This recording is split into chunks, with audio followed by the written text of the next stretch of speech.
Picture this. It's early. The office is still dark. No keyboards, no chatter, no quick questions or private decisions. Just silence. The soft glow of a single monitor in the conference room at the end of the hallway. Most people don't even know the room down at the far end of the office is actually booked today. But one person is already in there reviewing yesterday's decisions, rewriting notes, walking through the conversations that didn't go so well, and preparing for the ones that matter today. There was no audience, definitely no applause. The status update was basically you just need to be present. Just the quiet work that separates project managers from leaders, because the truth is, great project managers aren't great in meetings. They're great because of what they do before the meeting. And what they do before anyone's watching is what changes everything. I'll never forget it, family. I had to learn this principle the hard way. I remember the first day I was told to hand over one of my projects. First question I had was, have they decided to cancel the project? Sponsor was like, no, but I need you over at this project because now it has become a priority.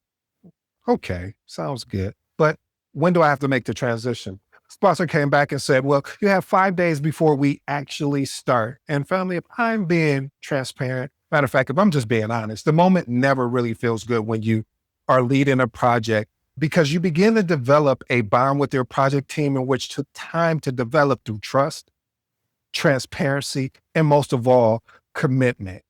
Interesting fact, family.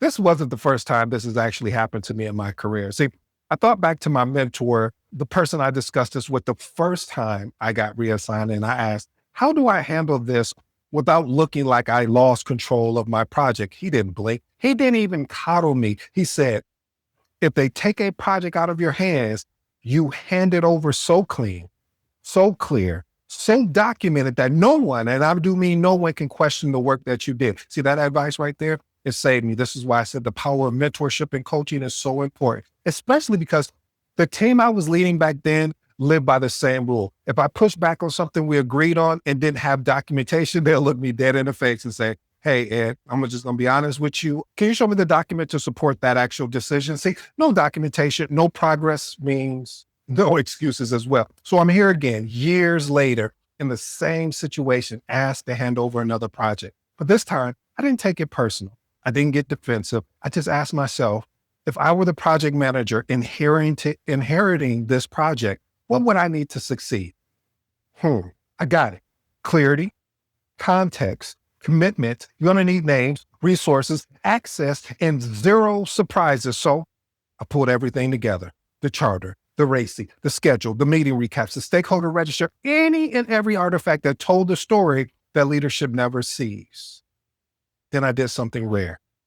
I scheduled 5 1-hour handoff sessions, one every day. After each session, I wrote a full meeting recap, no loose ends, no assumption. By Friday, I created a clean, sharp 2-page guide with every link, every owner, every decision, every document, every path forward, not because someone asked me to do it.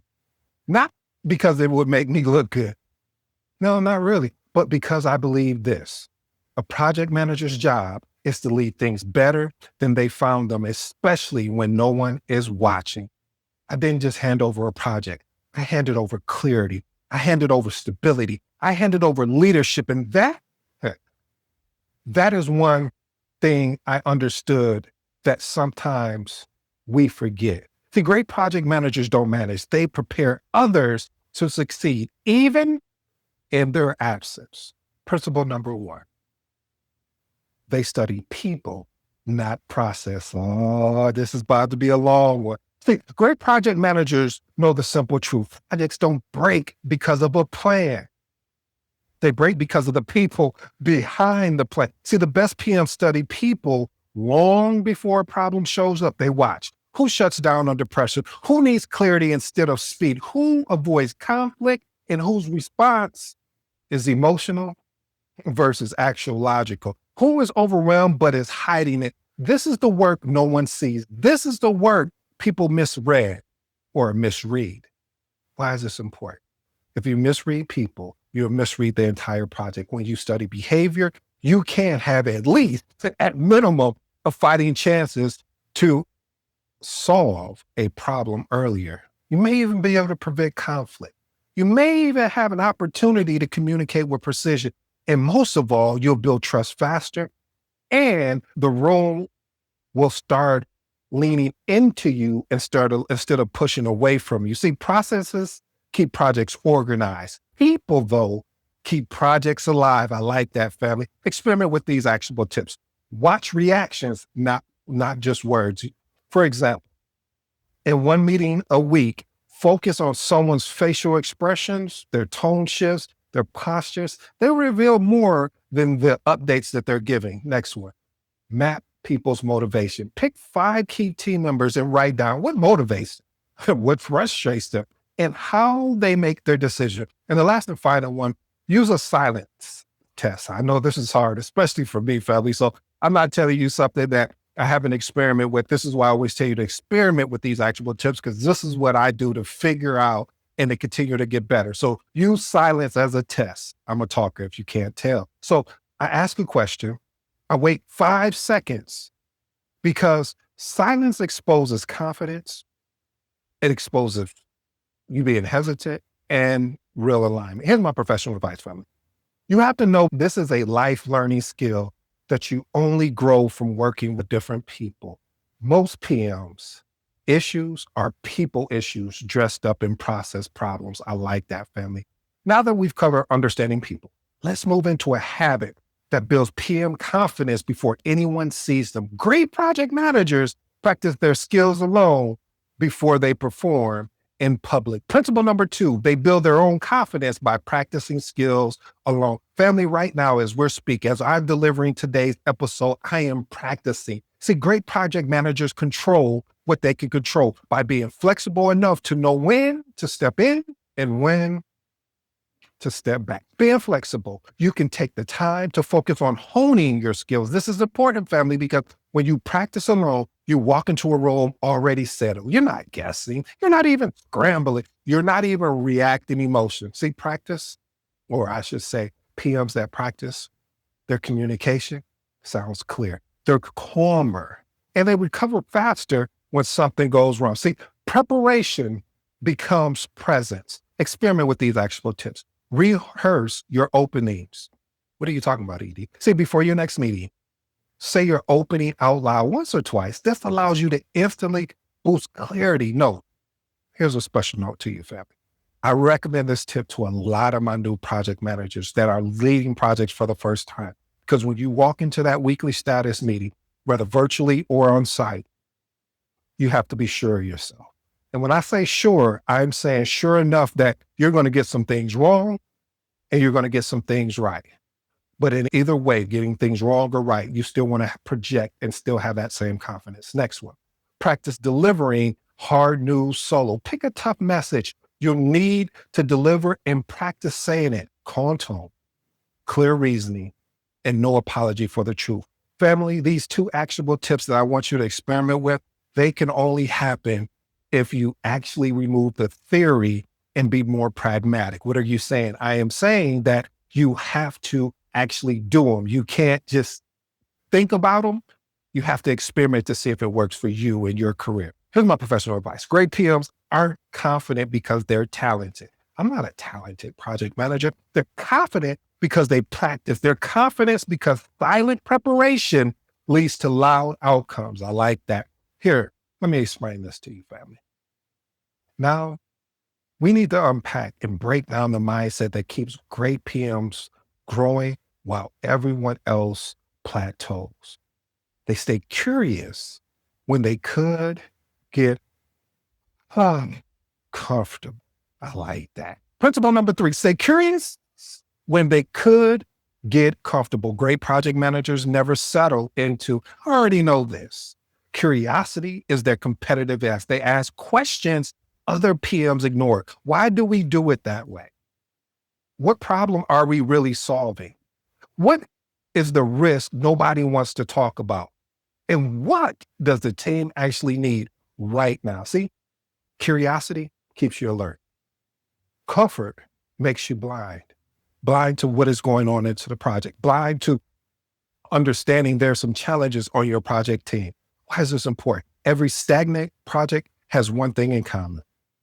Someone's just gotten comfortable. Curiosity exposes risk early. It reveals assumption. It sparks innovation. It prevents complacency. And here's the truth. Curious PMs learn faster, they adapt faster, and they lead better. Comfort is most definitely a trap. Curiosity is a skill that must be honed. Experiment with these actual tips. Ask the second question. What does that mean? When someone answers a question, ask one more. Can you help me understand why I see the second question? It uncovers the real issue. Next one. Not a certification. Learn a skill. Example, negotiating, conflict mapping, read a book on sales, AI for project manager. See, these small improvements stack fast. See, family, I am big on certification. I think they are the catalyst for success as a project manager. But I also think you have to widen your scope. And what I mean is that you need to look at other skills that you could bring into your toolbox that you already currently have. Meaning learning about negotiating, reading that book. One of my favorite books on negotiating is Never Split the Difference by Chris Voss. Again, Never Split the Difference. I'll probably write a book around this because this is one of the tools as a project manager, you're constantly negotiating. Hey, can I get this resource? Well, in return, you're going to need X, Y, and Z. So learn about negotiating, learn about copywriting. You're like, copywriting, yes, copyright. Being able to craft a message that's concise and short in a way when you're sending your meeting recaps out. Here's my professional advice. Curiosity is what keeps great PMs evolving. Comfort is what make average PMs, let's be honest, just stay average. Stay curious. It will pay off eventually. Now let's move on to the habit that separates real leaders from those people pleasers. Great project managers look for truth, not for validation. Principle number 4, they look for the truth, not the validation. See, great project managers aren't chasing approval. They're chasing clarity. They don't ask, does everyone like this? They ask, is it accurate? Is it real? Is this the truth of the project? Validation, let's be honest, it does feel good for a moment, but truth, transparency, it protects the project long-term. Truth, transparency, it tells you the timeline is slipping. A dependency is shaky. A team member is overwhelmed. A sponsor's expectation are unrealistic. A decision doesn't match the actual work. Great PMs want the transparency, even when it stings. Why is this important? If you avoid the truth, small issues grow into disasters. When you seek the truth, your communications gets clearer, your planning gets sharper, your decisions get stronger, and your leadership gets respected. Project fails quietly when PMs ignore reality to keep the peace. Truth builds trust. Validation builds illusion. Experiment with these actionable tips. The reality check question. What is the reality check question? Ask your team once a week, what's the part of this project we're not being honest about? That question alone could save you months, maybe even years, depending on how long your project is built to last. It will save you some pain. Next one, validate data, not feeling. When someone gives an update, ask what data supports that. It shifts the conversation from opinions to actually, we're just being transparent and being truthful. Here's my professional advice, family. The moment you stop seeking truth, you stop leading. Next, we're shifting into a skill that determines whether your project thrives or it collapses. See, great project managers lead with quiet consistency, not loud promises. Principle number 5, they lead with quiet consistency, not loud promises. Great project managers don't try to impress people with big statements or dramatic announcements. They impress people by showing up the same way every single day. Quiet consistency looks like following through on what you said, responding with calm, even in chaos, keeping meetings focused, sharing clear next steps, being predictable in how you communicate. Let me tell you this, family.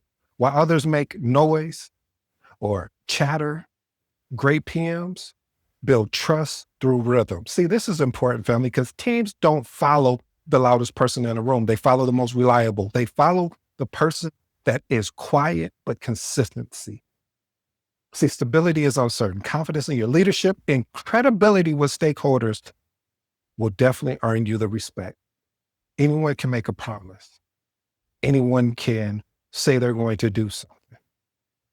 But trust is built on consistency. Trust is built on being repetitive and showing up for people that need you, not loud talk. Experiment with these actual tips. Set one leadership standard for the week. For example, every meeting ends with the clear next steps. Practice it for a month of your meetings and see if your influence grows. Next one, start and end on time. Simple, but this is so powerful. See what it does, family. It signals professionalism and earns respect from your project teams and stakeholders. The best way to set this up, what I'll do is I'll say, hey, we're at the, let's say the meeting is supposed to end at the top of the hour. I'll say, hey, we're at the top of the hour.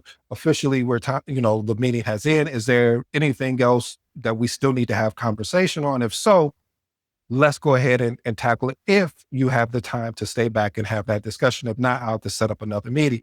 And most of the time, people would rather just go ahead and get it over with than having to go to another meeting. Here's my professional advice, family. Consistency builds trust. Trust builds influence, and influence builds outcomes. I like that. Now let's move on to the habit that protects your project from those surprises and strengthens your leadership. Great project managers prepare for the worst while working towards the best. Principle number 6, they prepare for the worst while working toward the best. Hey, I am a true optimist. I believe that if you tell me that I can't do it, I'm going to disagree with you, and I'm going to show you each and every way how I can. See, great project managers hope for success, but they understand they have to plan for reality. They don't assume everything will go smoothly. They quietly ask themselves, what happens if this vendor slips? What happens if this dependency fails? What happens if this person decides to leave the organization? What if the requirements change again? They don't panic. They prepare. And because they prepare, they stay calm when others are starting to spiral out of control. This is the behind the scenes work that protects a lot of projects from chaos that a lot of project managers don't talk about verbally. We just get the work done. Let me explain why this is important. Projects fall apart when PMs only plan for the ideal path. When you prepare for the worst, you respond faster to issues, you minimize impact, you reduce stress for the team. You become the stabilizing force everyone depends on. A great PM is not paranoid. They're just proactive. Preparation is leadership. I will say this, you can't prepare for everything that may go wrong. But if you have a high level plan of what your plan of attack, if any of your triple constraints are impacted, whatever our triple constraints, we talked about this in previous episodes, our scope, our cost, our time, and our quality. If any of those areas are being attacked, and I even like to remix the triple constraint. I don't know if we're going to call it a quadruple constraint or what. We'll figure out a name. But I also believe that resources are huge on projects. So anytime these areas are packed, you have to be thinking, okay, what we're going to do at a very high level, and we can build the plan as we go. Okay, I'll get on my soapbox about that. Experiment with these actual tips. Pre-write one escalation message. Why are we doing this? You want to prepare to see what it feels like emotionally. See, when you draft the email, you said in a timeline slip, this allows you to get prepared for what that emotion feels like. Because I've realized that a lot of project managers have never really had to escalate.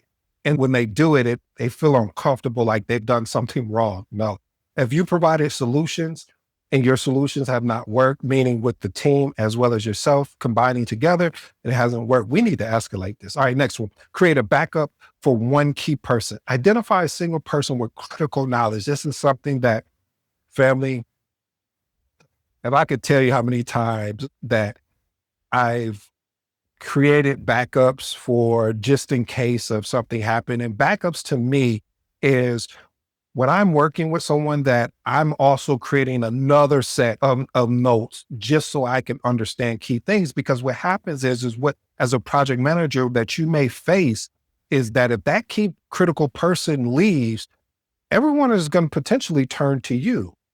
And you need to be able to walk them through everything that you know at a certain point. So document where their work lives, who could cover it if needed. And this, of course, you want to do this in small steps because it will pay off eventually. Here's my professional advice. Preparation turns chaos into a great conversation to have. Next, we'll move into a habit that slightly elevates your professionalism. It's just the standard for everyone else. Great project managers respect time before asking others to respect theirs. Principle number 7, they respect time before asking others to respect theirs. Great project managers don't demand punctuality from others while being loose with their own time. They model the behavior first. They show up prepared. They start meetings on time. They end meetings on time. They send agendas out early. They keep updates tight. They avoid wasting anyone's attention. They treat time as a resource, not a suggestion. When a PM respects their own time, it naturally influences how others operate around them. Why is this important? Time is the currency of project management. When you respect time, family, people trust your meetings. People actually trust what you're going to deliver. See, decisions actually happen faster. Your leadership feels organized and intentional. But if you're late, you're unclear, you're scattered all over the place, people follow that pattern as well. See, respecting time is one of the easiest ways to raise the standard on your entire project. I like that, family. Here's some actionable tips I'd love for you to experiment. Cut one meeting by 15 minutes. Now, this is going to be challenging. I understand. And when I say cut the meeting by 15 minutes, schedule a 15-minute meeting and watch how people will say, how are we going to be able to get this done in all the time? Well, now we can just have another 15-minute meeting after we've went through everything we can do. See, what this does is this challenges yourself to get the same results in less time. Challenging yourself to get the same results will allow you to really set the team up for success, because now we're not getting on here and having conversations that are not relevant to what we're here to actually accomplish. We can do that after we get through the agenda. We can do that after everything is resolved. Next one, build a prep before you join. So before every meeting, take 1 minute just to review the agenda, key decisions, blockers.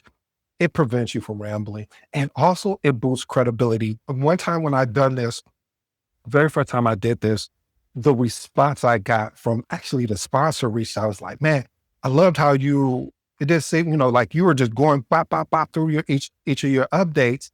And did you have something written down? I said, yeah, I had everything written down because I didn't want to be all over the place. And I knew it was around the room of all the project managers in the organization. I wanted to be concise. I wanted to be quick. I didn't want to be that one where you got challenged in a way where you didn't know what you were talking about. I knew everything about the project inside and out, and I documented, and I was ready for either direction that they went. Here's my professional advice. If you don't respect your own time, no one else will. Leadership starts with your behavior that you want to see model and that you need to live by. Now, let's close this final habit that anchors consistency. Clarity. Great project managers track decisions, commitment, and risk all the time. When everyone else forgets, they remember. Principle number 8, they track decisions, commitments, and risk religiously.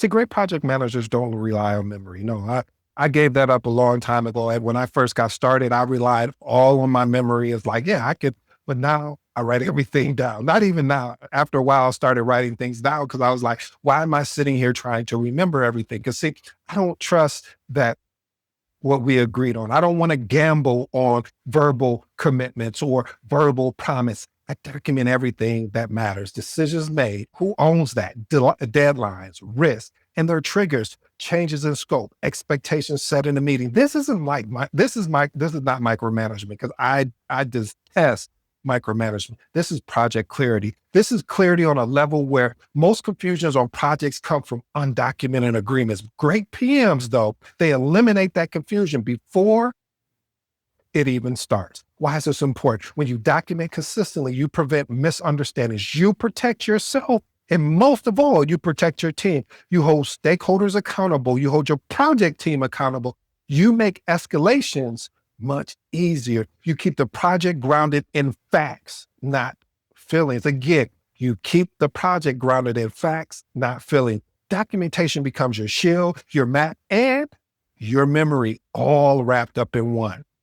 And when conflict shows up, and it will, your notes will speak louder than anyone's opinion. Experiment with these actionable tips. Start a decision log. What is a decision log? You can make it as basic as you want to. I need to have the date, the decision that was discussed, the owner, and the reason. See, when we start doing this, we start creating a habit that reduces that statement that we as project managers hear a lot, if not documented properly. Oh, we never said that. Or, well, I don't recall us talking about that. You know what? Let me go grab my decision log. This is why it's important. The next one, track one new risk per week, not the obvious one, the subtle ones, because the subtle ones are the one that'll sneak up on you and then they'll flip from a risk to an issue. Here's my professional advice. Memory fades, documentation does. PMs who document well leads well. Clarity is your greatest tool and your greatest protection. Now that we've walked through the 8 principles, we'll wrap today's episode up with something that will help you understand even more clear. Because here's the truth, family.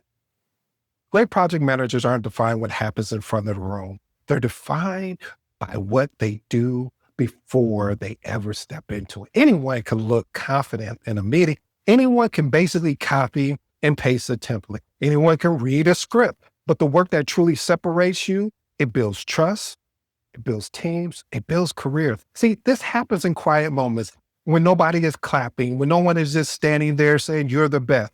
It is in the way you study people. It is in the way you practice your delivery every day. It is the discipline of documenting decision. It's staying curious when others get comfortable. It is choosing truth over validation. It is being consistent when no one else is keeping score. See, leadership starts when no one is watching. If this message resonated with you, share it with another project manager who needs to hear it or who's thinking about getting in project manager. If you need mentoring coaching, check the link in the episode. Let's you and I get to work. And if you're new here, I go by the name of ED.